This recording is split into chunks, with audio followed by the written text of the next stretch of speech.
Hi, I'm Charles Carson, Associate Professor of Musicology and Ethnomusicology at the Butler School of Music at the University of Texas at Austin. And I'm also the 2023-24 Scholar in Residence for the Austin Opera. And I'm delighted to join you today to talk about Cruzar la Cara de la Luna, To Cross the Face of the Moon, by Pepe Martinez and Leonard Folia. Now, perhaps the most common question I get from people about the opera is going to be a question related to language. And they ask, I don't like the opera. How could I like it? I don't speak French, German, Italian, Russian, Czech, or any of the other many languages that they write operas in. And the fact of the matter is you don't have to be able to understand the language to enjoy opera. In fact, even back when many of these works were premiered, the audience would have spent a few pennies on what we call a little book that included all the lyrics for the performance, so they could follow along in real time themselves, even if it was in their local language, the language of the opera. This little book, or libretto, is the term we use to describe the lyrics for operas to this day. And how we solve this problem in contemporary performance is we project above the screen what we call super titles.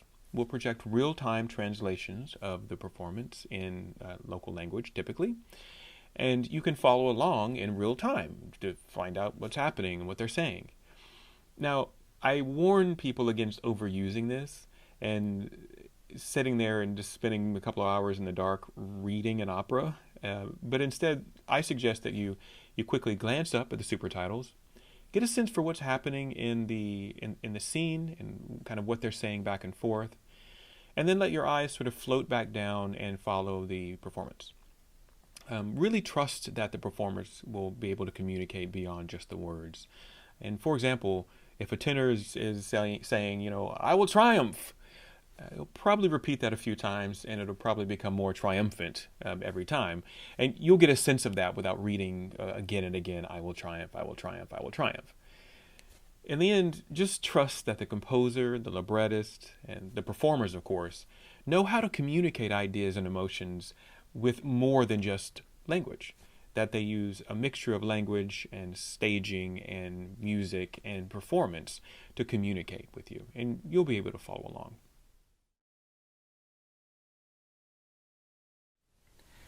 Cruzar was commissioned in 2010 by the Houston Grand Opera in honor of the 200th anniversary of the War of Mexican Independence. It is a mariachi opera, drawing on the long tradition of mariachi, itself a style steeped in storytelling and drama, and blending it with the power and emotion of opera. It was written by Jose Pepe Martinez and Leonard Folia, and their collaboration is a wonderful example of the two worlds bridged by this work. Leonard Folia is a stage director and writer, responsible for numerous productions on both Broadway and the operatic stage, including collaborations with well-known contemporary composers such as Jake Heggie. Pepe Martinez was a mariachi legend. Through his work with the famed Mariachi Vargas de Tecalitlan, he became a central figure, perhaps the central figure, in the evolution and preservation of the mariachi tradition. Now, this opera is a blend of mariachi and opera. It uses singers and vocalists that must draw on both the mariachi and the operatic traditions, accompanied by a mariachi ensemble. In some productions, that ensemble is a bit smaller, but it is augmented by a full opera orchestra. Since its premiere in Houston in 2010, Cruzar has enjoyed widespread success, resulting in over a dozen productions on 3 continents. This is a very, very popular work. Cruzar offers us the opportunity to encounter a new work in opera. And with new works come new experiences, new perspectives, and especially in terms of representation, a work like this adds new voices to the chorus of the operatic tradition.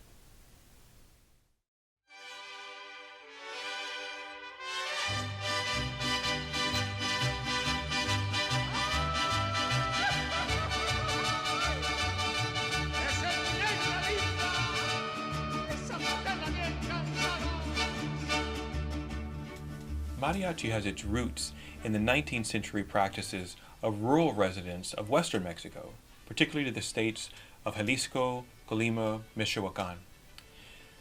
Especially important in the development of the history of mariachi was the contributions of the ensemble Mariachi Vargas. Founded in 1897, they came from a small village in southern Jalisco called Tecalitlan, and it was really them who set the stage and set the model for what we would think about, what we would consider contemporary mariachi, helping to continue the practice well through the early 20th century into our present day.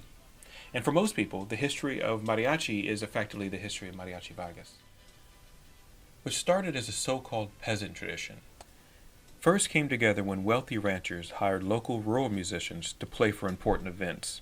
Now these landowners, or rancheros as they were called, often wore highly ornate cowboy outfits, if you will, to demonstrate their status. And these outfits, called traje de charros, were adopted by the mariachi as both a nod to their ranchero patrons as well as a means to claim their own emerging prominence within Mexican culture. By the 1920s, mariachi had spread from its rural origins and into urban areas like Mexico City, but it was largely still associated with the rural peasant class. The 1930s, however, brought with them the rise of the Mexican film industry and the advent of the Mexican charro films, movies which glorified the cowboy of western Mexico and turning them into romantic and even nationalist icons. These films also featured stars, singers like Jorge Negrete or Pedro Infante, singing the canción ranchera accompanied by, you guessed it, mariachi. The music's association with these popular representations of Mexican culture began to imbue mariachi with an aura of esteem and also began the music's journey towards becoming the sound of Mexico. By the 1970s, faced with competition with other music across Latin America, mariachi was starting to be seen as many people as a little bit old-fashioned. But there arose during that time a concerted effort, a movement to preserve this tradition and can keep spreading it and sharing it with others and new generations.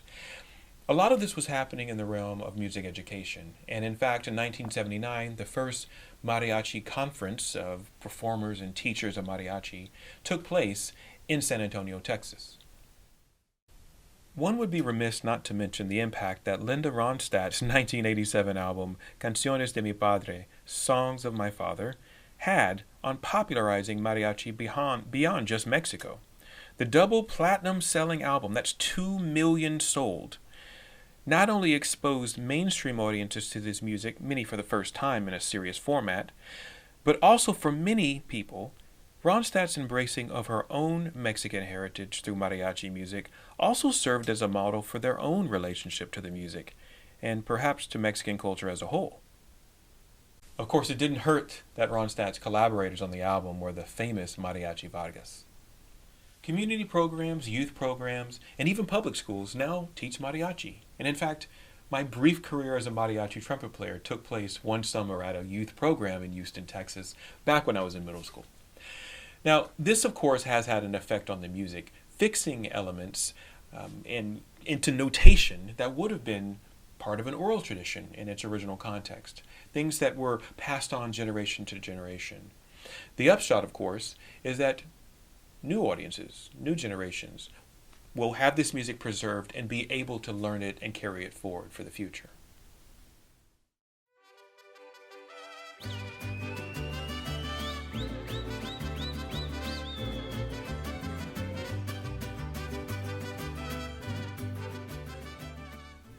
For many people, the sound of mariachi is defined by its instruments. The traditional mariachi ensembles are built around the 3 instruments that make up the, quote, rhythm section of the group. The 5-string vihuela, which is a guitar-like instrument but slightly smaller. The traditional guitar, largely taken from classical guitar. And the large guitarrón, which provides the bass notes. Taken together, these instruments provide the foundation of the mariachi ensemble. Augmenting this set of plucked-stringed instruments are the violins, which provide a melodic aspect. Now, some groups began to add the trumpet in the 1940s, and it has now become a common feature of the modern mariachi ensemble. Now, today's standard mariachi normally include 2 trumpets, maybe 6 or 8 violins, both of those groups playing melodies or counter melodies, supported by the trio of the vihuela, guitar, and guitarrón. Now, the harp, originally a standard part of the strings-only version of the ensemble, has become less common, but traditional ensembles often feature it. But of course, the instruments are only half the story. The big part of mariachi is the sound of the voices. All these instrumentalists would have to master their instrument, maybe multiple instruments, but also be able to sing both backgrounds and leads, tight harmonies even, with the rest of the ensemble. This has opened up space for women initially, but increasingly, even though these ensembles started as all male, we now see a lot more female participation beyond just singing. We now see, for example, all-female mariachis, of which there are many across the United States, including mariachi divas that won the Grammy for Best Regional Performance in the 2000s. The repertoire of the mariachi is actually quite diverse, representing things ranging from rancheros and corridos and ballads and boleros, all the way through stuff like marches and polkas and waltzes. This represents the mixture of cultures that have influenced the music over the past century or so. The son, a generic term for rural musics traditionally associated with maybe the peasant class of the 19th century, but now seen as more of a populist term, has been particularly key, especially the son jalisciense, a style from Jalisco where mariachi originated, and the huapango, which showcases the alternating 3+2 yata-ta-ta-ta-ta-ding ding ding ta-ta-ta-ta-ta-ta rhythmic patterns that many associate with mariachi music. Now, in terms of melody, a lot of times mariachi may seem upbeat and cheery, but in fact, many of the subject matters of the songs are quite profound, dealing with stuff like love and death and loss. And this deep emotional depth and profundity actually makes it a pretty good partner for opera.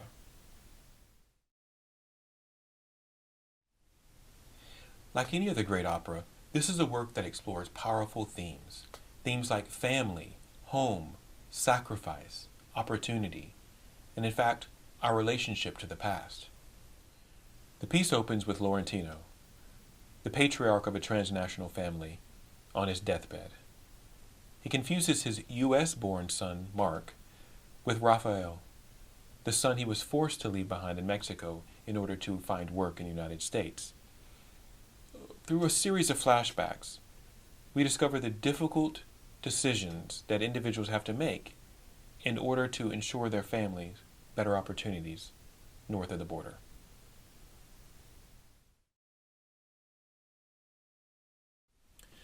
Now, the story that this opera tells is both contemporary and immediate. And to that end, I asked my friend and colleague, Claudia Chapa, to join me to help shed a little light on the importance of this story. Now, Claudia is an Austin favorite, mezzo-soprano, performed all over the world, and will be playing Lupita in the upcoming production here in Austin. She also works for the Austin Opera as the curator of Hispanic and Latinx programming. And I asked her to join me to talk a little bit about the significance of these kinds of stories for the Latinx community, and also a little bit about the immigration and worker policies that help to shape these stories. The Bracero program was a temporary labor agreement between the United States and Mexico that lasted from 1942 to 1964. The program was created to address the labor shortage in the U.S. caused by World War II. Braceros worked on farms and on railroads, making it possible for the U.S. economy to meet the challenges imposed by the war effort. What is a bracero? A bracero is a Mexican laborer on short-term contracts working in the United States. The word bracero comes from the Spanish word brazo, which means arm. The short-handled hoe, or cortito in Spanish, became a symbol of literal back-breaking labor because it required the braceros to stoop for long hours in the fields. Many growers believed that the short-handled hoe kept crops from being damaged. Campaigns by the United Farm Workers and others helped outlaw the use of the hoe in 1975.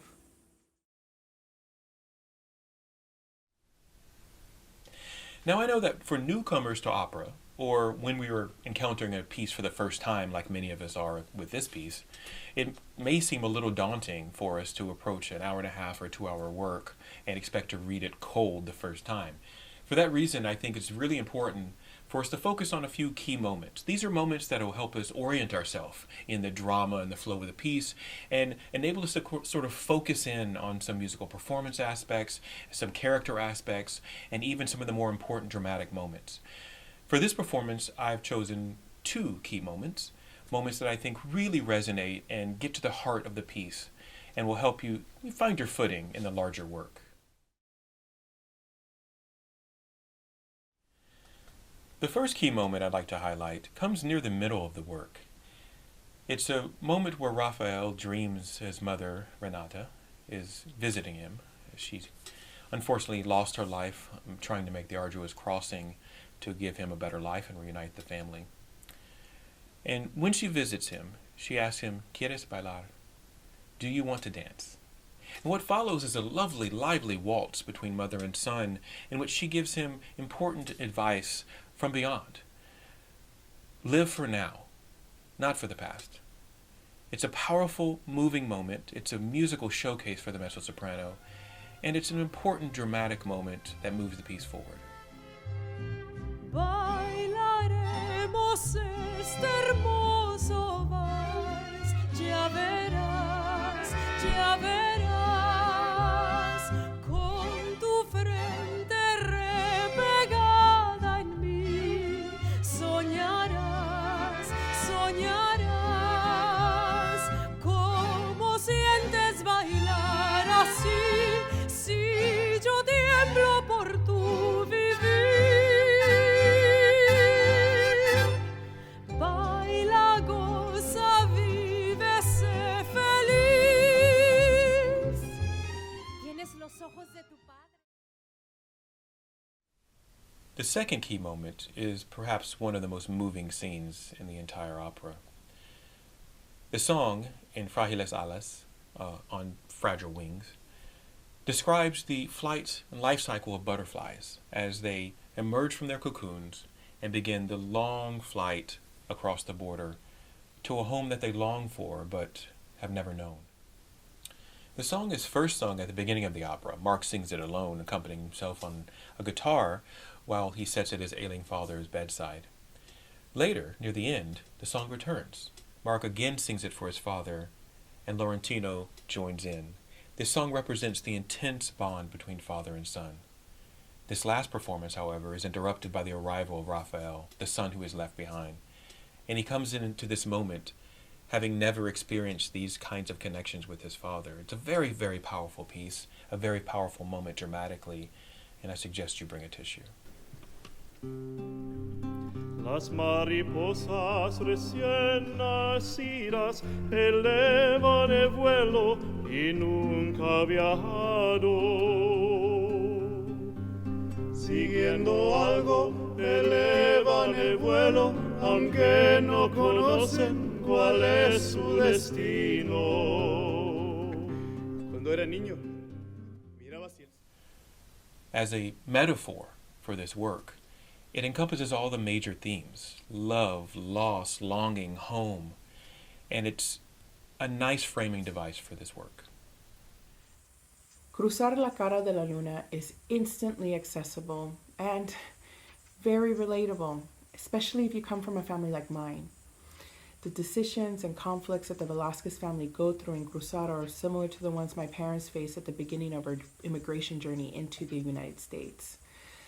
With limited resources, no knowledge of the language, and no knowledge of what the future could possibly bring, they made decisions in order to achieve some sort of financial stability that could render options and opportunities for our family.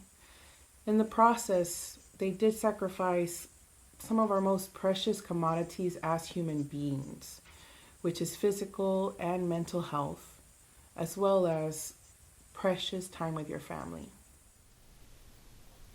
In the end, Cruzar broaches issues that remain relevant to today's society. And like the best of operas, it tells stories of power and emotional depth through moving and vibrant musical performance. I hope to see you there. Antepasados de nuestra gente regresan benditos, amados difuntos. En frágiles alas regresan a nosotros. les a la